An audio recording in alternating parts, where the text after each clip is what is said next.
네, 겨울인데 이렇게 우박이 쏟아지는 거 이례적입니다. 더더군다나 요즘에 한 달에 한 번꼴로 이렇게 우박이 쏟아지고 있습니다. 과거의 인류의 역사를 보면은 우박 때문에 매우 큰 피해를 본 일도 적지 않았습니다. 괜찮은 것인지 전문가에게 들어보겠습니다. 반기성 K웨더 예보센터장 전화 연결돼 있습니다. 안녕하십니까? 네, 안녕하세요. 네, 좀 이례적인 겁니까? 아니면 뭐 있을 수 있는 겁니까? 지금 우박이? 상당히 이례적이죠. 통상 뭐 우박 같은 경우는 5월과 10월에 우리나라는 좀 많이 발생을 하거든요. 네, 그러니까 그때의 기온이라든가 상층 기온 이런 것들이 우박이 만들어지기 좋은 조건인데 네, 네, 사실 겨울 12월이면 겨울인데 겨울에 들어오면은 지상 기온서부터 영하권으로 내려가거든요. 네, 네. 그러다 보니까 실제로 우박이 만들어질 수 있는 그런 거대한 정난원이 만들어지기가 어렵습니다. 네. 그래서 12월 우박 같은 경우는 아주 매우 이례적이다 그렇게 볼 수가 있네요. 네. 왜 그런 거죠? 왜 이렇게 이례적으로 우박이 내리는 거죠? 일단 이렇게 우박이 생긴 것은 일단 기압골이 북쪽에서 남쪽으로 내려오면서 상층에서는 상당히 그 북쪽에 차가운 공기가 내려왔습니다. 네네.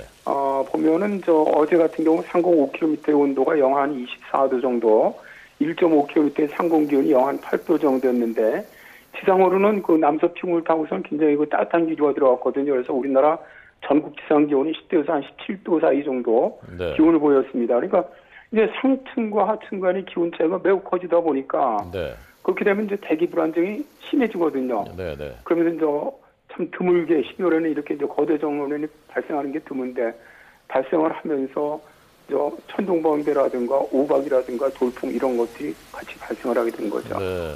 그러니까 따뜻한 공기를 만나기 때문에 이렇게 된 거니까 겨울이 너무 따뜻해서 지금 그렇다고 볼 수 있는 겁니까? 네, 그렇죠. 이게 아까도 말씀드렸지만 우리나라 우박은 5월, 10월에 거의 발생을 합니다. 네. 근데 올해 같은 경우는 지금 기온 변화가 굉장히 좀 심하거든요. 네네.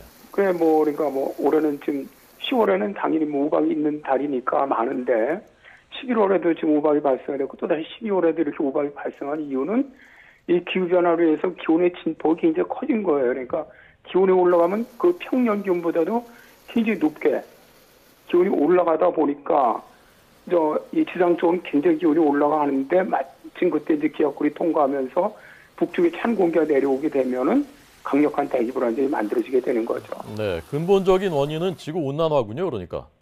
네, 그렇게 보시는 게 맞습니다. 사실 이렇게 저도 어제 그 우박 보도를 보면서 사실 아까도 말씀드렸지만 12월에는 지상 기온이 영하권으로 내려가면서 이 상하층 간의 기온 차이 크게 나타나지 않아요. 그래서 우박이 진짜 저는 본 적이 없는 것 같은데 12월에. 네네. 근데 12월이면은 그런데 이게 이런 기온 변화로 겨울인데도 불구하고 지상 기온이 어제같이 15도 이상 올라갔다.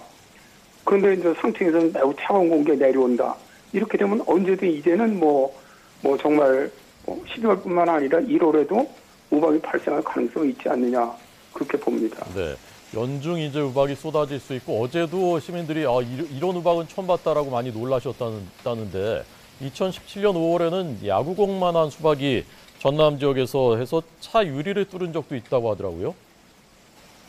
네, 그렇습니다. 최근에 올해 그 10월에도 원주 쪽에서 관측된 거 보니까 골프공 정도 크기의 우박이 발생을 했는데 이 우박의 크기라는 것은 결국 대기 불안정이 얼마나 강하냐에 따라 틀려지거든요. 네네. 우박이라는 것은 대개 이렇게 지상서부터 상층까지 거대한 그 구름대가 있을 때 제일 위에는 이 빙정으로 만들어진 구름이 위치하고 있고 그 아래층에는 관행각시적으로 된 그런 구름 입자가 있고 맨 밑에는 물의 입자가 되어 있는데 네. 이 빙정이 무거워지니까 밑으로 떨어지다가 관행각층을 갖다 지나오면서 들러붙는 거죠. 그래서 내려오는데 대기 불안정이 강하니까 상승기류가 강하거든요. 그러니까 치올려져요. 치올려지면서 다시 계속 우박이 성장하다가 결국 무게를 못 이기면 떨어지는 건데 그러니까 이 우박의 크기라는 것은 결국 얼마나 대기 불안정이 심하냐에 따라 틀려집니다. 네. 대기 불안정이 아주 강할수록 우박의 크기는 커지는 거거든요. 네. 근데 어제 같은 경우는 보면은 사실 12월에 우박을 본 것도 전 처음인데 저 정도 크기의 우박이 거의 손톱 크기 우박까지 있던데 그런 우박이 발생했다는 것은 굉장한 그 대기 불안정이 강력했다는 얘기겠죠. 그 골프공만한 우박이 쏟아지면 그 사람한테도 크게 피해를 줄 수 있는 거죠?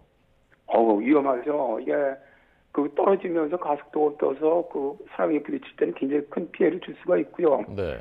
아까 앵커님도 말씀하셨지만은 옛날에 그 프랑스하고 영국하고 벌어졌던 백년 전쟁에서도 그 3차 백년 전쟁 때 그 영국군이 우박 피해로 엄청 많이 사망을 했거든요. 군인들 말들이. 네. 그래서 결국 전쟁이 종료되는 그런 사건도 있었는데 네. 우박이 뭐 골프공 정도 크기가 된다면 사람뿐만 아니라 네. 가축들도 상당한 피해를 입을 수가 있습니다. 네. 과거에는 그 아시아나 항공기 조종석이 파손된 적도 있다고 하는데요. 지금 말씀하신 대로 센터장님 말씀대로라면은 이런 우발이 빈발하고 또 연중 내리고 크기도 점점 커질 수 있다는 것인데 그럼 언제 어떻게 대비를 해야 될까요? 일단 우박 피해를 갖다 줄이기가 사실은 쉽지는 않은 것이 그렇겠죠. 예측이 어렵습니다.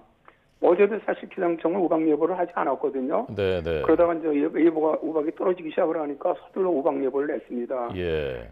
어쨌든 현실적으로는 이 겨울에 특히 겨울에 우박이 내린다고 예보관들이 생각하기 쉽지 않죠. 누구든. 네. 그렇더라도 만일 사전에 우박 예보를 인지하는 경우에는 뭐 요새 같으면 이제 농산물이 거의 수확한 시기이긴 하지만 네. 겨울 농사에서 마늘이라든가 보리 등 재배를 하시는 농민들이 있거든요. 네. 그럼 우박을 인지하시면 빨리 그걸 좀 덮개로 덮어주시는 것이 좋고요. 네. 가축들도 좀 실내로 사람도 마찬가지지만 들어놓는 것이 좋습니다. 그리고 사실 러시아 같은 경우는 이제 우박 피해를 줄이기 위해서 이런 거대 정론이 발생을 하면 인공 강우를 하거든요.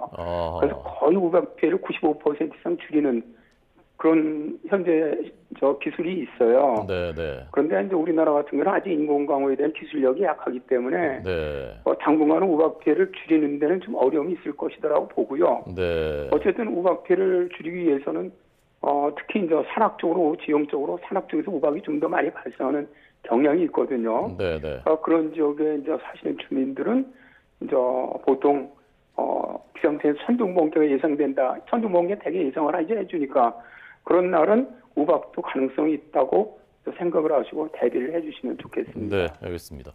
기후 변화 때문에 이제 모든 것에 많은 것의 패러다임 자체가 바뀌고 있는데 지금 말씀드리면서 이 우박에 대해서도 우리가 이제 구조적 장기적으로 대비를 해야 될 때가 왔다라는 것을 알 수가 있었습니다. 반기성 KU의 예보센터장이었습니다. 감사합니다.